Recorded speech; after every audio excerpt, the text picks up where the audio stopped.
On the summer of June 25, 1876, the legendary Battle of the Little Bighorn, also known as Custer's Last Stand, unfolded. It was on that day that General George Armstrong Custer and his men met their end in the hands of Native American warriors. It was one of the America's Army greatest defeat. There are many accounts and eyewitnesses of what happened that day, but this Wooden Leg's eyewitness account reveals shocking details about the battle and Custer's death and what we were told. Wooden Leg, a Cheyenne warrior, later wrote and narrates what really happened and what he witnessed and saw at the Battle of the Little Bighorn, Custer's Last Stand. In the summer of 1876, the Northern Cheyenne, Lakota Sioux, and Arapaho gathered in one of the largest encampments the plains had ever seen. Thousands of tipis lined the riverbank, a community of warriors, mothers, elders, and children. That morning the air was heavy for us, not with rain, but with a feeling, a quiet weight that pressed upon our chests. The camp stretched for miles along the greasy grass river. Children played near the water. Women tended the fires, their hands busy, but their eyes always watching the hills. I was born around 1858, near the livestock Cheyenne River, long before the soldiers came. My Cheyenne name is Kahamakseveyota, but my people called me Wooden Leg, not because I had a wooden leg, but because I walked and rode endlessly like strong trees whose roots never tire. Before we continue, please like and subscribe to our channel to help our community grow. I came of age quickly. By 16 or 17, I was a warrior. I wore my finest clothing into battle.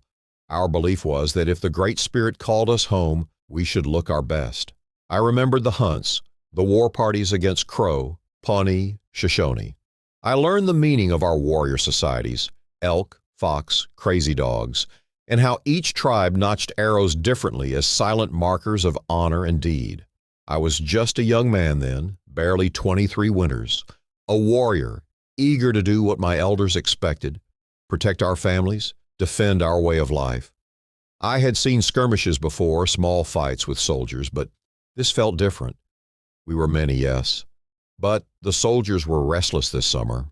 We heard of them moving, always moving. We had heard of the soldiers, the long blonde hair, the blue coats, who came to drive us back to the agency lands, away from the hunting grounds promised to us. Our chief spoke quickly. Crazy Horse was there, calm as the morning breeze, yet fierce as the storm he would soon unleash. Gall and Sitting Bull, too, were moving among the lodges, giving words of courage. The chiefs had met the night before. Sitting Bull had foreseen this moment.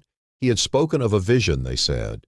He had dreamt of soldiers falling into our camp like grasshoppers from the sky, helpless and swarming. Some said the vision was a promise of victory, others a warning of blood to come. I remember the whispers in the dark. Some said we should move the camp. Others said we should stay. This was our land, our river. We hunted here. Our children laughed here. Why should we run like frightened deer? I rose before the sun. My horse, a spotted bay, stamped the earth impatiently. I tied a red cloth in my hair, not for luck, but for remembrance. If I were to fall, I wanted the spirits to find me. The camp seemed peaceful to the untrained eye, but every heart beat a little faster that morning. There had been rumors, soldiers were near, not just a few scouts, a column. We sent scouts along the river. Dust had been seen in the south. It might be a hunting party or it might be Reno. We did not yet know the name Custer. To us, they were all Wasatch white soldiers, and they had come before with their guns and their hunger. By mid-morning, the stillness of the valley began to feel like a held breath. But the scouts who came running said it was the soldiers, the ones they called the Long Knives. Word passed swiftly. The soldiers were coming, not from one side, but from more than one. I tightened my belt and checked my pony. My older brother and cousins did the same.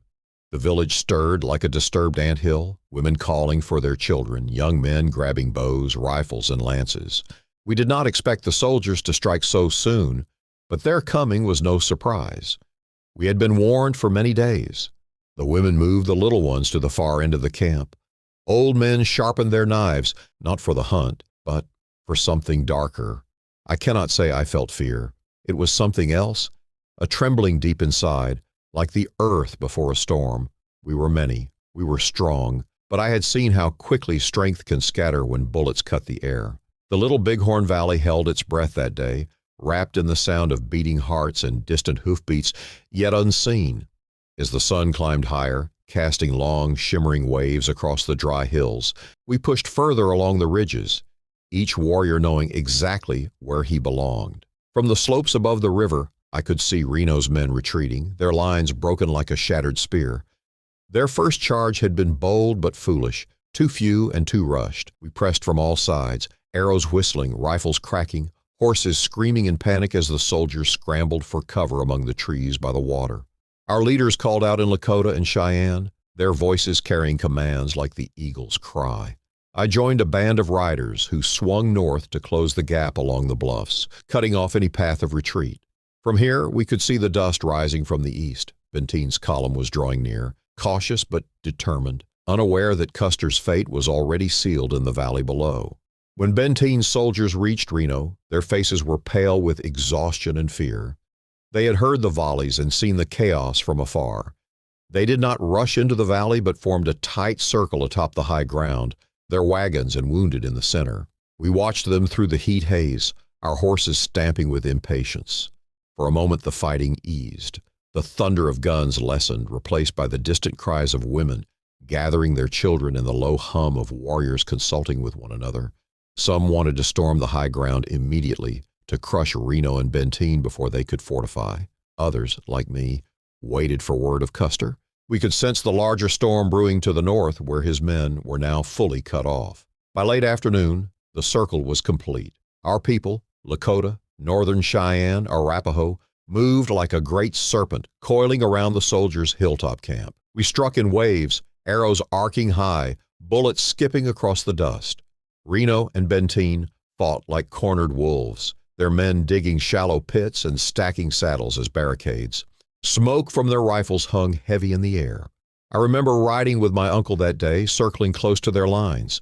We could see the terror in the soldiers' faces as our war cries pierced the roar of their guns. Some tried to charge out, but were driven back with deadly precision.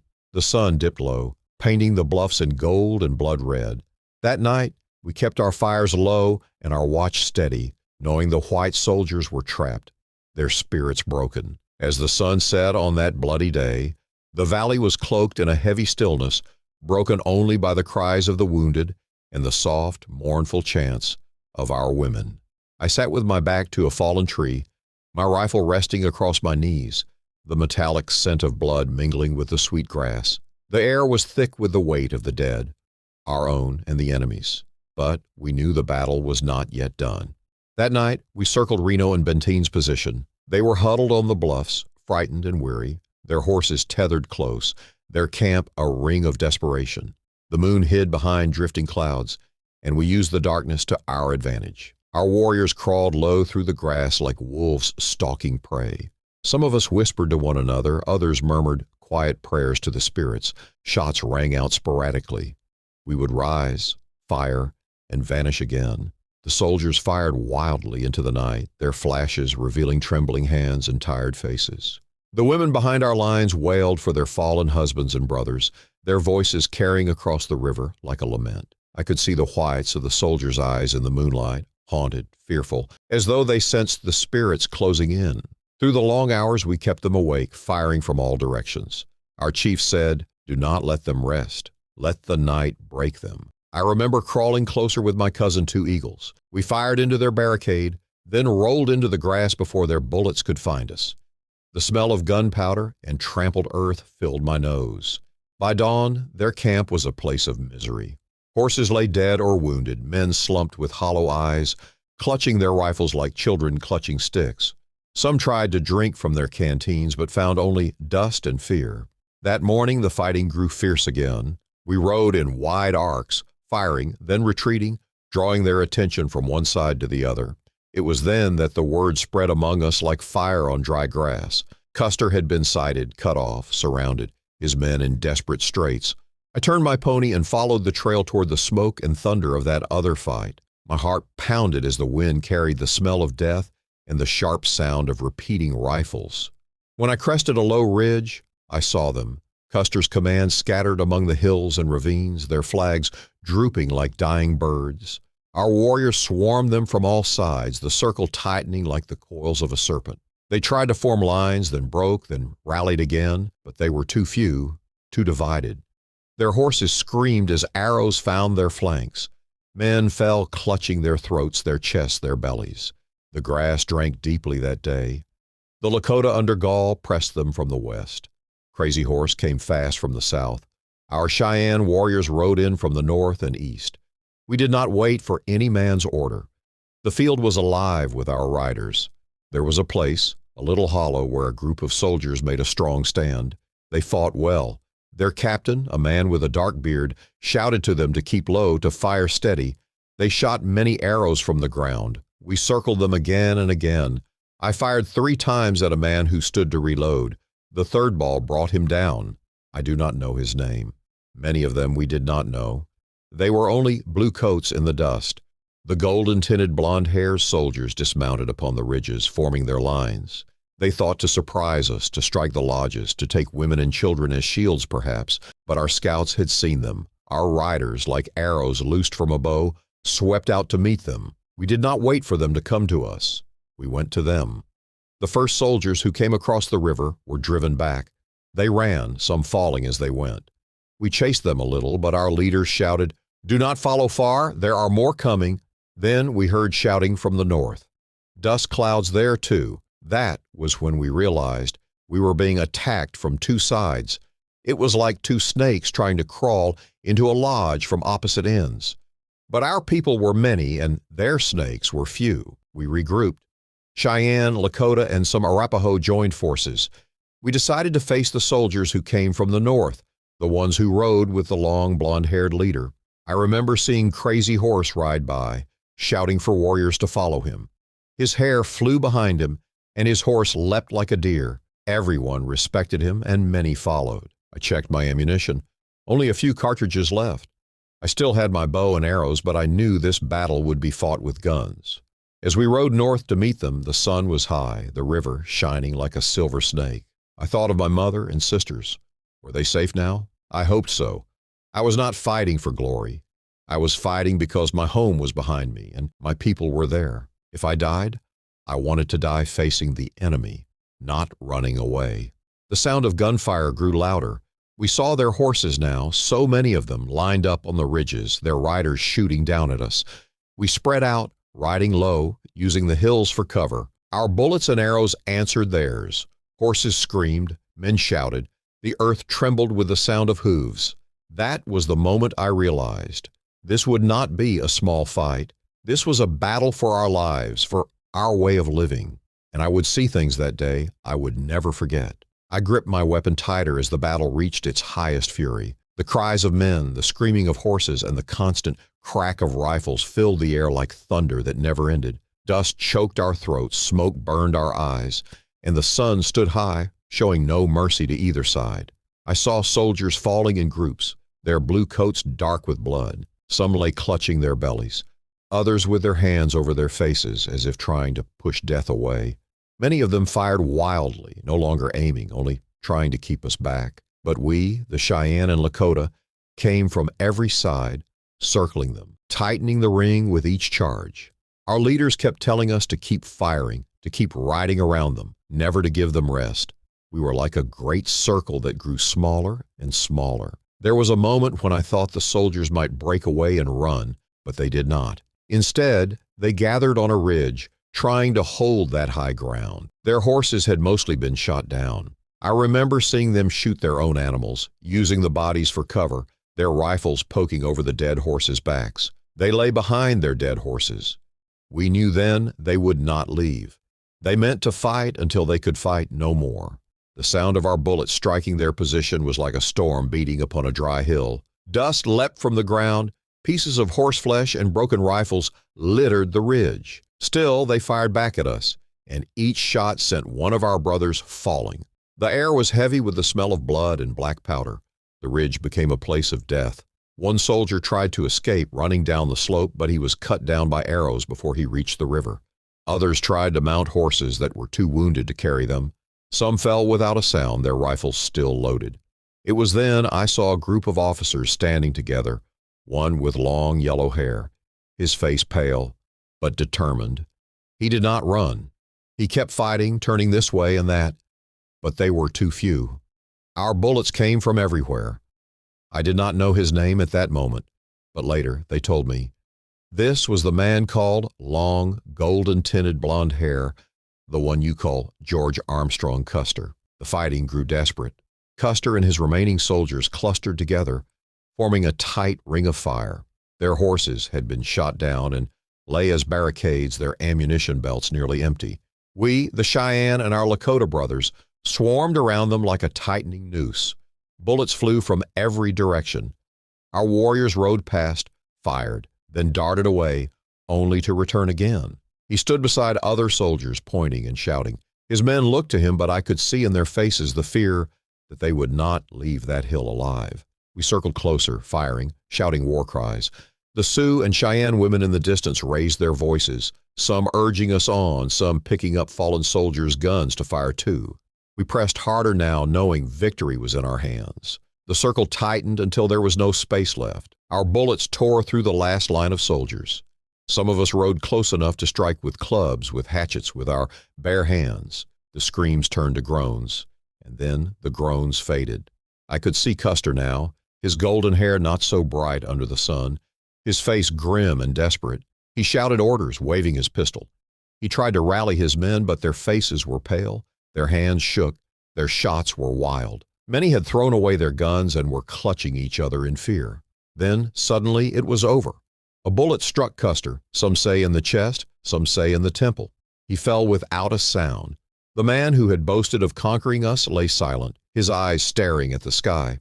Around him, the last of his command were cut down. Not one white soldier survived in that circle. I did not see Longhair fall with my own eyes, for many were between him and me. But I heard later from those who were closer. He fell near the middle of his men, not far from a cluster of officers. His yellow hair was darkened by dust and blood when they found him. When the shooting stopped, none of the soldiers were left alive. The hill was covered with their bodies lying close together like logs after a storm has broken the trees. We stood silent for a moment, breathing hard, our rifles hot to the touch. The battle had lasted no longer than the time it takes the sun to pass a small space in the sky, yet so many had fallen. Around us, the women came forward, wailing for our dead and tending to our wounded. Others went among the soldiers, taking weapons and ammunition, things we needed to survive. It was then the argument began. Some said we should leave the soldiers' bodies where they fell. Others said they should be stripped so they could not rise and fight again in the spirit world. Among our people, it was believed that taking their weapons, clothes, and even their hair would keep their spirits weak. I did not scalp anyone. Many of us did not. But I saw others take locks of hair, and I saw women come forward with knives, angry from the wrongs done to our people in the past. Some say Custer begged for his life. Others say he fought to the end, never surrendering. I saw him standing among the last of his soldiers, his brother Tom lying dead beside him. They were surrounded, and the air was filled with the screams of the dying and the cries of the living. The earth was wet with blood. There was only the wind and the cries of our women, searching for their husbands, their sons, their brothers among the fallen. I looked for the one called Longhair Custer. I did not know his face well, but many of the older men pointed him out. His hair was not so long as the stories had told. Some say he cut it short before the fight. He lay among his soldiers, not apart, not hidden. There was no smile on his lips, only stillness. I stood over him for a moment. I thought of all the lives he had taken before, of the Washita, of the villages burned, of the women and children left to die. Now he lay still, and the battle was done. We did not mutilate Custer as we did the others. We did not cut him or pierce his body. It is said he fought bravely, and our people respect a brave enemy, and for that he was left untouched except for a few blows. Others wanted to cut him, but our leaders forbade it. His hair was left. His body was not scalped. Some warriors took from the fallen what they could use, cartridges, guns, boots. Others struck the lifeless with their coup sticks, counting honor for the fight that had passed. Among the bodies, I found a young soldier, barely a man. His eyes were open, staring at the clouds. I thought of him as I thought of my own youth, and I wondered what stories had brought him here, so far from his home, to die in a place he did not understand. Our women came then, their faces painted for mourning, their cries rising to the spirits. They found our dead among the grass, those who had fallen to the soldiers' bullets before we overran them. We buried our own with ceremony, covering them with robes, laying their weapons by their sides. Many say we were cruel that day, but they forget what had been done to us, the broken promises, the killings of our women and children, the taking of our land. This was war, and in war, each side does what it thinks it must. As the sun began to lower, the fighting was over. We had won a great victory, yet I felt no joy, only a heavy silence. The ground drank the blood of many men that day, white soldiers and our warriors alike. Their spirits went to meet their own gods, and we turned our eyes to the horizon, wondering how soon the white man's anger would come upon us again. That night, the hills were quiet, fires burned low, and the victory songs gave way to prayers. We knew this fight would bring the anger of the white nation upon us. This was not the end of war, but the beginning of a greater storm. I sat by the river and washed the dust from my face. In the ripples, I saw not only the reflection of the sky, but the faces of the dead, our warriors and theirs. I thought of what my grandfather once said, "The land remembers every drop of blood," and that land, the Little Bighorn, would remember forever.